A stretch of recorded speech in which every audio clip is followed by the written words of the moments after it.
E torniamo in Italia, vietato l'ingresso ai non residenti, accade in un paese nell'entroterra riminese a 0 contagi che per evitare i rischi decide di blindarsi. L'inviata è Felicita Pistilli. L'unico paese della provincia di Rimini a contagio zero è un presepe scomposto in tante piccole frazioni. Il distanziamento è già nella geografia di Casteldelci, poco più di 400 abitanti sparsi in 50 km quadrati. Il signor Giancarlo, l'orgoglio dei suoi 80 anni e nessun dubbio. Non siamo stati contagiati perché siamo stati dentro casa. Da quanto tempo non esce? Non mi ricordo neanche più.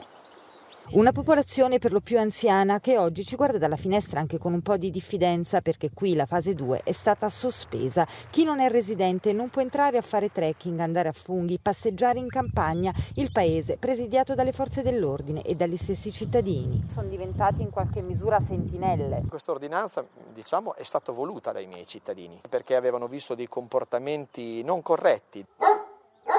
La paura che entri il contagio, scongiurato con la chiusura, ma soprattutto con la prudenza. Il sindaco viaggia con le mascherine sul sedile dell'auto. Da fine febbraio, spiega, le ho fatte indossare a tutti. E poi la spesa, consegnata casa per casa dai volontari per non affollare i 2 unici negozi del paese. Da sempre si vive con questo rapporto interpersonale, ci stiamo impegnando al massimo. Salvino va avanti e indietro con la sua auto, anche per ascoltare le necessità di chi abita più distante, contento di vedere le strade vuote. Avete trovato molta gente che veniva da fuori in questi giorni? Sì, ciclisti, fungaioli, e da lì è partita l'ordinanza del sindaco.